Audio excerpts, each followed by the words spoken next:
नमस्कार दोस्तों, मैं Ankit Yadav Raven study channel में आप सभी का स्वागत करता हूं। कैसे हैं आप सब? आशा करता हूं बहुत अच्छे होंगे और बहुत मज़े कर रहे होंगे घर पर। ठीक है, तो चलिए शुरू करते हैं। आज का नया टॉपिक है। आज मैं आपके लिए लेकर आया हूं साझेदारी। पहले तो समझेंगे कि साझेदारी क्या होती है और कैसे इसमें सवाल पूछे जाते हैं, फिर उन सवालों को कैसे हल करना है, इस सब कुछ मैं आपको बताने वाला हूं और बहुत ही आसानी और अच्छे तरीके से मैं आपको समझाऊंगा। चलिए देखिए क्या है। मान लो दो लोग हैं, एक ए है और एक बी है। ठीक, क्या है, इन दोनों लोगों ने आपस में सोचा कि चलो करते हैं बिजनेस, स्टार्ट करते हैं। तो बिना पैसों के तो भाई कोई बिजनेस स्टार्ट होता नहीं है, इतना तो आप ही भी जानते हो। तो इन्होंने इन्वेस्टमेंट किया। ठीक, इन्वेस्टमेंट इनका होता है, ठीक है, इन्वेस्ट किया इनने। मान लो इन्होंने लगाए 200 रुपये। जो ए भाई साहब हैं अपने, उनने 200 रुपये लगाए और जो बी भाई साहब हैं उन्होंने 300 रुपये लगाए। ठीक, 300 रुपये लगाए और क्या हुआ कि जब व्यापार खत्म हुआ, जो व्यापार कर रहे थे ये लोग, जब व्यापार खत्म हुआ तो इन्होंने, इनका जो प्रॉफिट है वो कुछ प्राप्त हुआ। कुछ भी हो सकता है वो प्रॉफिट मिला। ठीक है, अब प्रॉफिट मिला तो प्रॉफिट का बंटवारा होना है। ठीक, तो प्रॉफिट का बंटवारा किस बेस पे हो, मतलब कि भाई एक कैसे तय करें कि ए को कितनी राशि दें और बी को कितनी राशि दें, ये तय करना है। ठीक, तो इसको तय करने के लिए क्या करना है आपको, जो राशि है उसका बनाओ क्या, अनुपात बना लो। देख लो कि किसने कितने रुपए लगाए और किस अनुपात में। तो भाई अनुपात निकला आपका 2:3। ठीक है, ये था इनका इन्वेस्टमेंट, मतलब जो राशि इन्होंने लगाई थी वो 2 अनुपात में लगाई थी ए ने और 3 अनुपात में लगाई थी बी ने। भाई क्या होगा, 0 से 0 कट जाएगा। कंफ्यूज नहीं होना है बिल्कुल भी। ठीक है, तो जो इनका प्रॉफिट होगा वो हम कह सकते हैं, और आप भी सोच रहे होंगे कि जिस अनुपात में राशि लगाई थी उसी अनुपात में इनका क्या, जो लाभ होगा वो बढ़ जाएगा। जाहिर सी बात है, बिल्कुल बढ़ जाएगा। भाई 2:3 में इन लोगों ने क्या किया, कोई व्यापार स्टार्ट किया, तो जो लाभ होगा वो भी 2:3 में ही बांटा जाएगा। कब कब ये तब होगा जब आपका समय नियत हो। समय कैसा नियत हो, समय नियत मतलब कहने का ये है कि समय मतलब ए ने भी उतने ही समय के लिए लगाया हो और बी ने भी उतने ही समय के लिए लगाया हो, मतलब समय समान हो, समय ना बदल रहा हो, तब आपकी एक कंडीशन लग जाएगी। क्या है कंडीशन? कंडीशन ये है कि जो आपने राशि व्यापार में लगाई है, तो जो लाभ होगा वो उसी अनुपात में बटेगा जिस अनुपात में राशि लगाई गई थी। कब? जब समय क्या हो, समान। बात समझ में आई? अगर समय समान है तो क्या करना है कि जो राशि है, तो राशि का जो अनुपात है वो आपके लाभ का अनुपात होगा। इतनी बात आपको गांठ बांध लेनी है। अगर इतनी बात आप समझ गए तो आगे की जो चीज़ मैं आपको समझाने जा रहा हूँ वो आप बहुत बखूबी समझ जाओगे। बस मिक्स नहीं करना है दोनों को, अलग अलग चीज़ें। ये पहली कंडीशन है, पहली स्थिति थी जो मैंने आपके सामने रख दी। अब रखता हूँ अगली स्थिति। इतनी बात समझ में आ गई? बात समझ में आई? क्या होगा, कैसे होगा, सब कुछ आसानी से। अगली स्थिति आपके सामने ये रही। चलिए क्या है, सेकंड पोजीशन में क्या है कि ए और बी है। ठीक है, वही बात है भाई, ए लगाते हैं 200 रुपये और बी लगाते हैं 300 रुपये। 300 रुपये बी भाई साहब लगाते हैं। ठीक, अब क्या हुआ कि ये जो भैया है ना, ए वाले भैया, ए लगाते हैं, मान लो 2 साल के लिए लगाया। किन्होंने? ए भाई साहब ने 2 साल के लिए लगाया और बोला कि 2 साल तक हम आपके साथ व्यापार करेंगे। ठीक है, 2 साल के लिए उसने पैसे लगा दिए। डन। चलिए, तो 2 साल इनके हो गए। सॉरी, थोड़ा पेन चलने में दिक्कत। 2 वर्ष, वर्ष लिख लेंगे। और जो दूसरे वाले भाई साहब हैं उन्होंने लगा दिया 3 वर्ष के लिए। इतनी बात समझ में आई? अब जो अनुपात निकलेगा वो क्या होगा, क्या होगा? अब देखो, वर्ष से तो वर्ष कट जाएंगे। ठीक है, ए वही होगा, ए कट जाएगा। ठीक, अब 2 दूनी 4 क्योंकि गुणाम है, अनुपाते 3 त्रिका 9। अब ए अनुपात निकल के आया, राशि वही है, बस समय बदल गया ना समय। अगर समय समान नहीं है तब क्या होगा, जो प्रॉफिट होगा वो हमेशा याद रखिए, मैं मुंह से बोल रहा हूं, आप लिख लीजिए, नोट बना लीजिए कि आपको ये चीज़ याद रखनी है। अगर समय समान नहीं है तो प्रॉफिट किस अनुपात में होगा, समय समान नहीं है, ये चीज़ आप याद रखिए, समान समय नहीं है तो क्या होगा, जो राशि आपने इन्वेस्ट की है और जो समय है उनका जो गुणनफल होगा उनके अनुपात में आपको राशि बांटनी है। मतलब ये कि आपका जो प्रॉफिट होगा वो निवेश गुणा समय इसमें बटेगा। प्रॉफिट बराबर निवेश गुणा समय, ये आपको जानना है कि निवेश कितने रुपए का कर रहा है एक आदमी और कितने समय के लिए, दूसरा आदमी कितना निवेश कर रहा, मतलब कितने पैसे व्यापार में लगा रहा और कितने समय के लिए, बस उनका अनुपात बना लो। जो अनुपात निकल के आएगा वही होगी राशि जो लाभ बांटा जाएगा। इतनी बात समझ में आ गई। दोनों कंडीशन आपके सामने है, अगर ये 2 कंडीशनें आपको समझ में आ जाती हैं तो फिर कोई सवाल कठिन नहीं है, हर एक सवाल आप बहुत अच्छे तरीके से करने वाले हो। देखो कितने अच्छे तरीके से, ये रहा पूरा आपका क्या, पूरा चैप्टर समझ लो, साझेदारी यहीं ख़त्म हो जाती है। अगर ये 2 कंडीशन आप समझ गए तो साझेदारी क्या हो जाएगी, खत्म, कुछ नहीं बचेगा साझेदारी में। साझेदारी समझ लो आपको मुंह जुबानी आएगी फिर चलो अगला प्रश्न आपके सामने ये रहा। क्या लिखा है कि 2 व्यक्तियों ने 3 वर्ष तक साझे का एक धंधा करके क्रमशः 50,000 तथा रुपये 60,000 लाभ के रूप में प्राप्त किया। ठीक है, यदि पहला व्यक्ति रुपये 20,000 निवेश किया तो दूसरा व्यक्ति कितने रुपए निवेश किया था, ये सवाल है। ठीक है, कोई बात नहीं, अच्छा प्रश्न है, मज़ा आएगा लगाने में। ठीक है, तो पहले तो हम ये समझ लें कि सवाल कह क्या रहा है। ठीक है, सवाल कह क्या रहा है, अगर हम ये समझ जाते हैं तो फिर सवाल भी बहुत आसान हो जाएगा कि नहीं। अगर सवाल आसान हो गया तो फिर कोई दिक्कत नहीं होने वाली है। ठीक है, तो चलिए सवाल समझते हैं पहले तो। ठीक, देखिए क्या है कि मैंने आपको क्या बोला था कि अगर समय समान है तो देखो यहाँ पे समय आपका नियत है, समान है। देखो 3 वर्ष तक सभी 2 व्यक्ति हैं तो 3 वर्ष तक क्या कर रहे हैं, साझा कर रहे हैं ना।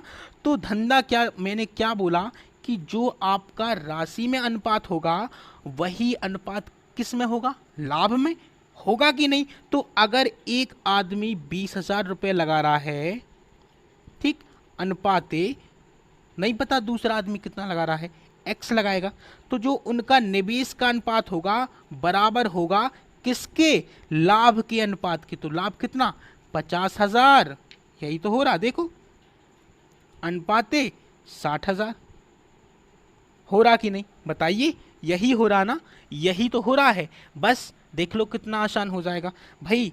अभी आपको क्या करना है, बस इसको हम क्या करेंगे, अनुपात का मतलब होता है बटे में, तो 20,000 बटे एक्स बराबर 50,000, यहाँ पे काट लो, ये काट लेंगे, 4 जीरो से 4 जीरो कट गए तो कितना बचा, 5/6। कुछ नहीं करना, कैंची गुणा ही तो करना, तो बस 5x बराबर कितना हो जाएगा, 6 दूनी 12 और 1 2 3 4 जीरो, और 5 से काट लो, कितनी बार कटेगा, 5 से 5 दूनी 10 और 5 चौके 20, 1 2 3, तो x बराबर कितना आ गया, 24,000। क्या पूछा था कि दूसरा व्यक्ति कितने रुपए निवेश करता है, तो दूसरे व्यक्ति को हमने x माना था, ये पहला था, ये दूसरा, तो भाई दूसरे व्यक्ति के रुपए कितने आ गए, 24,000। उत्तर हो गया, कुछ है ही नहीं इस सवाल में, कुछ भी नहीं है। बस आप एक चीज याद रखो कि समान समय के लिए क्या हो रहा था, व्यापार हो रहा था। तो जो निवेश की गई राशि का अनुपात है वही लाभ का अनुपात होगा। तो ये राशि का अनुपात था इतना और बराबर ये लाभ का अनुपात हो गया। बस समझ लो सवाल खत्म, कुछ है ही नहीं फिर तो। ठीक है, हो गया ना। अगला प्रश्न करते हैं। अगला प्रश्न आपके सामने ये रहा। चलिए ये रहा अगला प्रश्न। देखिए क्या कहता है, अगला प्रश्न आपसे कहता है कि 3 साझेदार क्रमशः 60,000, 90,000 और x रुपए लगाकर, अब तीसरे साझेदार का नहीं पता कि वो कितना लगा रहा है, ठीक है। 6 महीने का व्यापार करते हैं, अभी देखो सभी 6 महीने का व्यापार कर रहे हैं, लिखा ना 6 महीने का व्यापार करते हैं। जब सभी 6 महीने का व्यापार करते हैं तो क्या होगा, उनका जो निवेश का अनुपात होगा, मतलब जितने रुपए वो लगा रहे हैं, जो अनुपात होगा वही अनुपात किस में होगा, लाभ के अनुपात में। दे रखा है कि यदि अवधि के अंत में प्रत्येक को क्रमशः 30,000, 45,000 और 40,000 रुपये लाभ के रूप में प्राप्त हो, तो बस समझ लो हो गया सवाल, हो गया, इतनी सी तो बात है, खत्म। आपको क्या करना है, अगर समय समान है तो राशि का अनुपात कितना हो जाएगा, 60,000, ठीक है, अनुपाते 90,000 अनुपाते x, ये तो राशि का अनुपात हो गया, बराबर होगा लाभ के, लाभ कितना कितना हो रहा है, इतना हजार, कितना कितना 30,000 अनुपाते 45,000 अनुपाते 40,000, बस समझ लो हो गया। अभी कोई दो उठा लो आप, ठीक है, कोई दो, या तो अगर आगे के दो उठा रहे हो तो यहाँ भी आगे के दो उठाओ, लेकिन आगे के दो से तो x का मान निकलेगा नहीं, निकलेगा किससे, हमें पीछे के उठाने पड़ेंगे, ठीक है।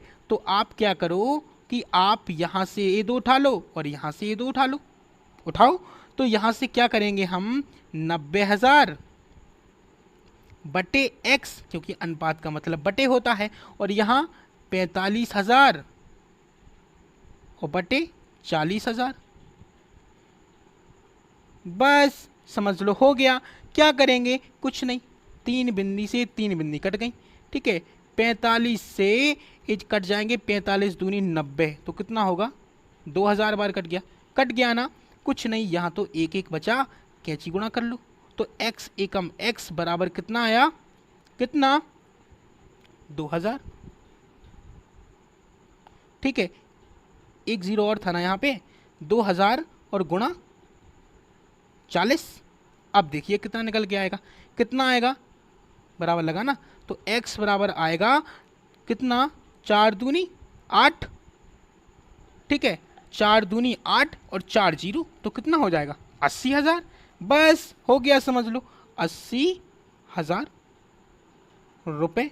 तो तीसरे व्यक्ति ने कितने लगाए, 80,000 रुपये लगाए, इतनी सी तो बात थी, कुछ है ही नहीं। अगर समान समय है तो फिर क्या करना है, उनके लाभ का अनुपात बराबर होगा आय के अनुपात के। इतनी बात समझ में आ गई, समझ में आ गई कि नहीं, समझ में आ गई होगी मेरे ख्याल से। तो अगला प्रश्न करते हैं, अगला प्रश्न आपके सामने ये रहा, चलिए अगला प्रश्न ये रहा। अगला प्रश्न बोलता है कि दो व्यक्ति ने साझे में एक व्यापार इस प्रकार किया कि पहले व्यक्ति की पूंजी 3 वर्ष के लिए तथा दूसरे व्यक्ति की पूंजी 5 वर्ष के लिए निवेशित रही। यदि दोनों ने समान पूंजियां लगाई हों, ठीक है, मान लो ए और बी थे, ठीक है, इसने x रुपए लगाए और इसने भी x रुपए लगाए, लेकिन हुआ क्या, पहले व्यक्ति ने तो 3 साल के लिए लगाए तो भैया गुणा 3, और दूसरे व्यक्ति के लिए 5 वर्ष है तो भाई दूसरे में 5 का गुणा, पहले ने लगाया था 3 वर्ष के लिए तो 3 का गुणा, दूसरे ने 5 वर्ष के लिए तो 5 का गुणा, बस इनका अनुपात बना लो। अनुपात में समान चीज़ें कट जाती हैं तो अनुपात क्या बना, 3:5, ठीक, यही तो है प्रॉफिट में अनुपात, निकलेगा कि नहीं भाई, समान समय नहीं था तो पूंजी तो समान थी, तो भाई जो अनुपात होगा वो समय के अनुपात के बराबर होगा, और यही क्या होगा, लाभ का अनुपात। अब देखो कुल लाभ है कितना, 1,60,000 है कि नहीं, 1,60,000 कुल लाभ है, तो बस कुल कितना होगा, 8 रेशियो बराबर 1,60,000, हो गया ना, हो गया। चलो तो 1 रेशियो बराबर निकालो, 8 से कट जाएगा ये कितनी बार, 8 दूनी 16 और 4 जीरो कितनी बार, 20,000 रुपये आ गया। बताइए आ गया ना। क्या पूछता है, दूसरे व्यक्ति का हिस्सा, भाई एक चीज बताइए आप कि दूसरे व्यक्ति का हिस्सा पूछा है तो दूसरा व्यक्ति का हिस्सा कितना होगा? बताइए बताइए बताइए। ए रहा दूसरे व्यक्ति का हिस्सा, तो 1 बराबर 20,000, तो 5 बराबर दूसरा व्यक्ति। देखिए कितनी आसानी से आ गया। व्यक्ति कितना निकलेगा भाई? 5 का गुणा करना है कितने से? 20,000 से। तो कितना आएगा? कितना आएगा बताइए आप? 5 दूनी 10 और 1 2 3 और 4 कितना हो जाएगा? 1 लाख हो जाएगा कि नहीं? 1 लाख रुपए क्या है? दूसरे व्यक्ति का हिस्सा है। बस इतनी सी बात खत्म हो गई। आ गई ना बात समझ में? बात समझ में आ गई होगी मेरे ख्याल से। तो अगला प्रश्न करते हैं। देखिए क्या कहता है अगला प्रश्न। चलिए देखो क्या है। राम और रहीम ने समान पूंजी लगाकर एक व्यापार किया। भाई अब फिर से समान पूंजी है, ये तो पहले ही जैसा सवाल हो गया। ए और बी है, ठीक है। पहला x रुपए लगाता तो भैया दूसरे भी x रुपए लगाते। बस यहाँ 8 महीना, पहला व्यक्ति 8 महीने के लिए और दूसरा व्यक्ति 6 महीने के लिए। अब अनुपात बना लो तो समान चीज़ें तो कट जाएंगी, और 2 चौके 8 और 2 3 6, अनुपात बना 4:3 में। बना कि नहीं? ये क्या है? ये प्रॉफिट ही तो है। बताइए भैया है कि नहीं? ये प्रॉफिट का अनुपात हो गया, मतलब लाभ का। कुल लाभ कितना हो रहा? 42,000। जोड़ दो, 7 बराबर है 42,000 के। तो 1 बराबर कितने के? 7 छंग 42, 6,000 के। 7 से काट दो, 6,000 रुपये आएगा। 1 बराबर क्या पूछा? राम को लाभ के रुपए में कितने रुपए प्राप्त होंगे? भाई पहले स्थान पे राम था, ये आर मान लो, ए और बी माने थे ना, आर और रहीम है, और ये रहीम सॉरी राम है, माफ़ कीजिए फिर से लगा देता हूँ। चलिए बड़े ही फटाफट लगा दूंगा। राम और रहीम है, ये x रुपये लगा रहे थे, x रुपये, ये 8 महीने के लिए, ये 6 महीने के लिए। तो भाई समान चीज़ें कट जाएंगी, अनुपात बना लेंगे। 2 चौके 8 और 2 3 6। चलिए कोई दिक्कत नहीं। 7 बराबर है 42,000 के, तो 1 बराबर 6,000 के। ठीक है। अभी क्या पूछा है आपसे? आपसे पूछा गया है कि राम को लाभ के रुपए में कितने रुपए प्राप्त हुए। तो भाई राम को यही तो मिल रहा, तो बस यहाँ निकल आएगा। राम बराबर कितना आएगा? 1 बराबर 6,000, तो 4 बराबर 4 गुणा 6,000 कितना आएगा बताइए? 24,000। बस यही तो पूछा है। 24,000 रुपये किसको मिलेंगे? राम को। बात खत्म हो गई, समझ में आ गई, आसानी से समझ में आ गई होगी, कोई दिक्कत थोड़ी ना है। जो मैंने बताया आपको बस वही फॉलो करना है। आज जितना पढ़ाया बस ये चीज़ आपको याद रखनी है, समझ लीजिए यही आपका कॉन्सेप्ट है। और अब इसी बेस पर आगे जो सवाल पढ़ाए जाएंगे वो आपको बहुत ध्यान से पढ़ने हैं, बहुत सी बारीकियां आपको सीखनी है। आज तक साझेदारी बहुत कठिन लगती होगी, ठीक है, लेकिन अब नहीं लगेगी, क्योंकि आप याद रखिए साझेदारी का यूपी पुलिस में, ठीक है, और रेलवे में, और आपका अभी मैंने दिया था एक आरआरबी एसआई का था एक, ठीक है, और इससे पहले ग्रुप डी का हुआ, ठीक। तो इतने सारे एग्ज़ाम्स मैंने दिए हैं, उन सब में मुझे एक प्रश्न मिला इससे।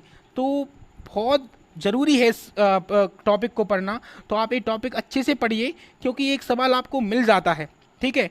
तो बहुत मज़ा आएगा, आप लगाइए। इतना चीज़ अगर आप अच्छे से सीख गए हैं तो आगे भी सीख जाएंगे। कठिन कुछ नहीं होता भैया, कठिन अगर लगता है ना तो समझ जाओ इस टॉपिक आपको सबसे सरल लगने वाला है। चलिए मिलते हैं फिर अगली वीडियो में, तब तक के लिए नमस्कार, बाय बाय, टाटा, खुश रहिए, मज़े कीजिए।